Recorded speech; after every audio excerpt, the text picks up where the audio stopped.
Hello and अस्सलाम वालेकुम।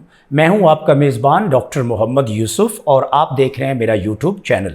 आज हम आपको बताएंगे कि जर्नल आर्टिकल जिसमें पेज नंबर की बजाय जर्नल आर्टिकल का ई लोकेटर हो या उसका नंबर हो, उसका हवाला APA 7th के मुताबिक कैसे बनाते हैं। जी नाज़रीन, वेलकम बैक।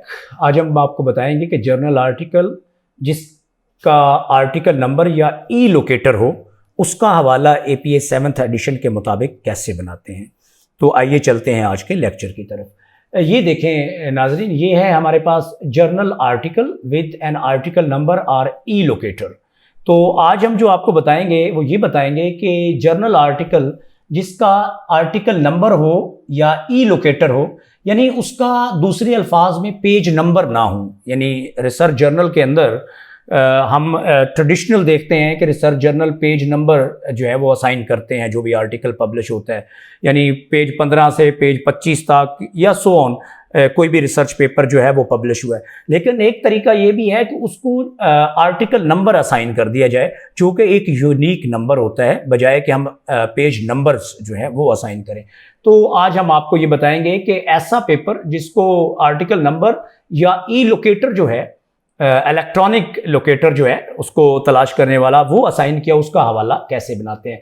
तो ये देखें जी, ये फर्स्ट आथर हैं, बोरिन फर्स्ट आथर है, ये उनका इनिशियल है। फिर कॉमे से हमने उनको दूसरे आथर से अलग किया है और फिर कॉमा लगा के दूसरे आथर को हमने तीसरे आथर को अलग किया, ये उनका इनिशियल है। और फिर तीसरे आथर को हम स्लेटर से अलग किया जो कि फोर्थ आथर है, स्लेटर, और ये स्लेटर का एम जो है ये इनिशियल है। और फिर कॉमा लगा के मैंने एंड लगा के आखिरी दो आथर्स को अलग किया, यानी स्लेटर को फिया जो है और कॉमा लगा के एल जो है उससे हमने अलग किया है। तो टोटल जो इस पेपर में आथर हैं वो 5 हैं। देखें, ये फर्स्ट आथर है, ये सेकंड आथर है, ये थर्ड आथर है, ये फोर्थ आथर है और ये फिफ्थ आथर है। और आप देखें पहले 3 आथर्स को ये देखें कॉमा, कॉमा और कॉमा, कॉमा से लगा के आपस से अलग किया गया, और लास्ट 2 आथर्स को फुल जो है हमने एंड लगा के आपस से उनको अलग किया हुआ है। उसके बाद ये देखें पैरेंथेसिस के अंदर जो है पब्लिकेशन का ईयर है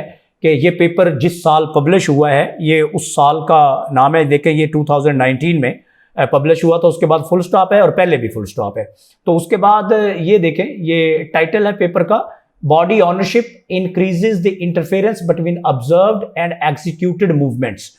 ये इस पेपर का जो है वो टाइटल है। उसके बाद फुल स्टॉप है और उसके बाद ये देखें, ये वाला जो है ये रिसर्च जर्नल का टाइटल है। और आप वंस अगेन देखें कि रिसर्च जर्नल का जो टाइटल है उसको हमने इटैलिक किया हुआ है। उसके बाद हमने कॉमा लगाया हुआ है और ये देखें 14 जो है ये वॉल्यूम नंबर है और पैरेंथेसिस के अंदर हम इशू नंबर लिखते हैं और इसका इशू नंबर जो है वो 1 है। दूसरे अल्फाज में हम ये कह सकते हैं कि इस जर्नल को पब्लिश होते 14 साल हो गए और ये इसका 14वें साल का ये इशू नंबर जो है वो 1 है। उसके बाद देखिए हमने कॉमा लगाया हुआ है और आपको पता है कि ट्रेडिशनल वे में हम यहाँ पेज नंबर्स लिखते थे, यानी 20 से 30 या 1 से 10 एंड सो ऑन। लेकिन यहाँ देखें हमने लिखा हुआ है आर्टिकल ई लोकेटर। और आर्टिकल ई लोकेटर जो है, एक बात आपने याद रखनी है कि ये देखें ये ई है और उसके बाद ये 0209899 ये इसका नंबर है। ई जो लिखा हुआ है, ई स्टैंड्स फॉर इलेक्ट्रॉनिक यानी डिजिटल, और ये उसका नंबर है। तो अगर आपको किसी आर्टिकल के जिस तरह आपको DOI नंबर पता होता है, ये आपको ई लोकेटर भी पता हो, तो उस पेपर को भी आसानी से जो है तलाश किया जा सकता है। उसके बाद फुल स्टॉप लगा हुआ है और उसके बाद हमने ये DOI नंबर जो है वो पेस्ट किया हुआ है। तो इसका मतलब है आर्टिकल ई लोकेटर जो है, या इसको हम आर्टिकल नंबर भी कह सकते हैं, जब ये हो तो फिर हमको पेज नंबर्स जो है वो देने की जरूरत नहीं। और ये जो जर्नल है वैसे भी ये पेज नंबर्स उस तरह से असाइन नहीं करता, ये एक यूनिक पेज नंबर जो है जिसको हम आर्टिकल ई लोकेटर या आर्टिकल नंबर कहते हैं वो असाइन करता है। और भी काफ़ी जर्नल जो हैं इस फॉर्मेट को फॉलो करते हैं। उसके बाद इंटेक्स साइटेशन के 2 तरीके हैं।